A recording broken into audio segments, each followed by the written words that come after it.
Hello everyone and welcome to the channel. So as so many international students are coming to the UK, there have been big rising scams like housing scams, housing traps. So therefore I wanted to make a video on this to make sure that you guys are all aware who are moving to the UK so that you can avoid these traps. Now even by the way, over the last 2 years since I've made this YouTube channel, I've actually helped more than 60 Indian students to move to the UK safely, securely, like through embassy students, right? So I'll let you know more about them like further down in the video. So the very first mistake which you need to be avoiding is when you wait too long, right? So what happens is generally people wait until they get their visa to come and move to the UK.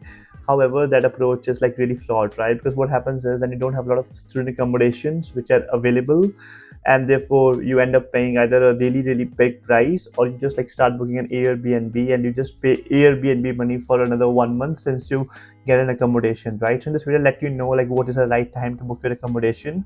And secondly, it's about like booking your accommodation through unverified resources like Facebook, WhatsApp groups. Like those are all the biggest sources of trap. For example, like one of the testimonials I heard from student was, so there was a student from Delhi.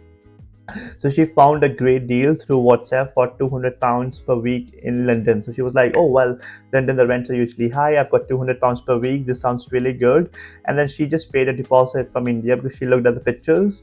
When she was in India, she paid the deposit. But when she came here, there wasn't any flat at that address which she paid the deposit for. And then then the landlord essentially blocked the number. So she didn't know who even to go and contact.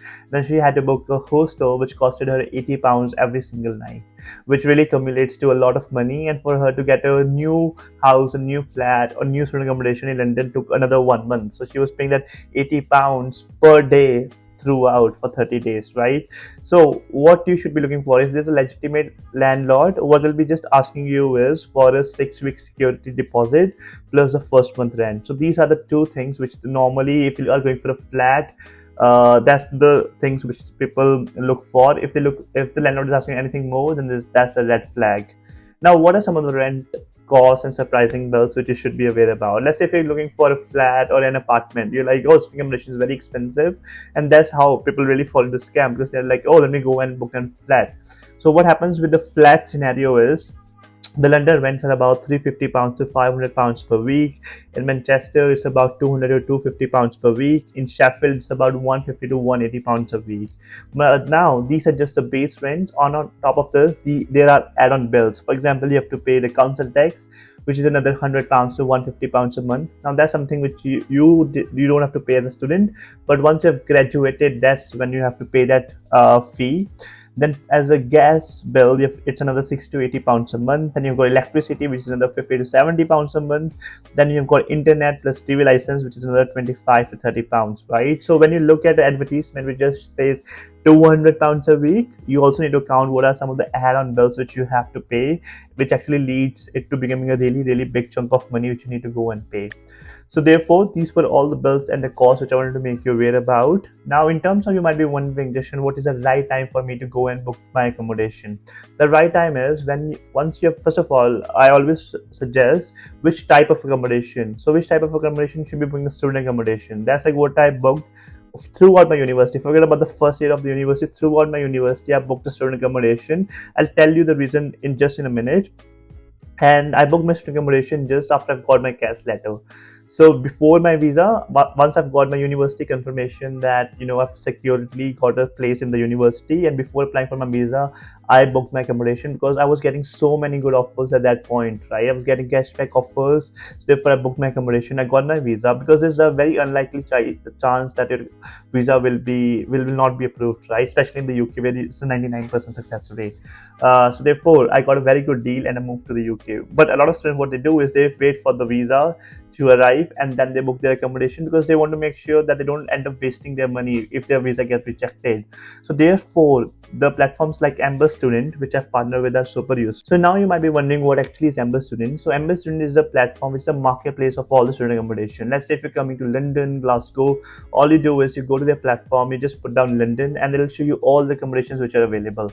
Now the benefit there is all of the listings which you see are 100% verified listings, and you can also do live video tours from India. So in the first example we were talking about, there were just pictures, but what you should be doing is like live video tours, and that's like what their website helps you with.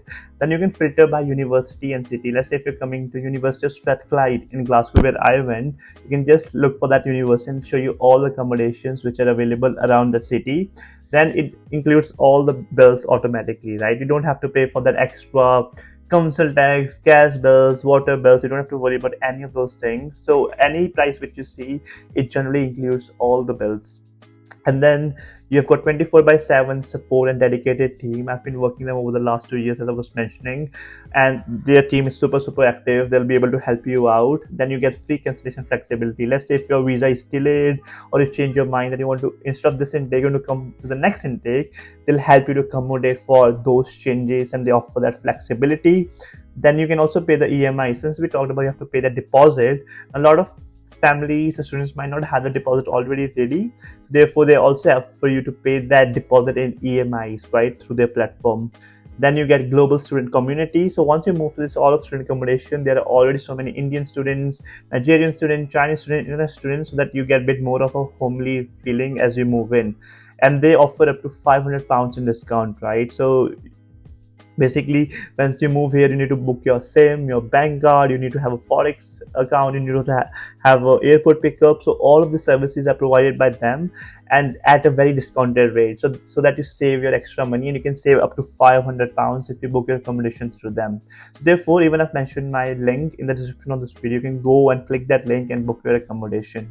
So towards the end of this video, I want to also show you some of the real testimonials from students. For example, Neha from Mumbai.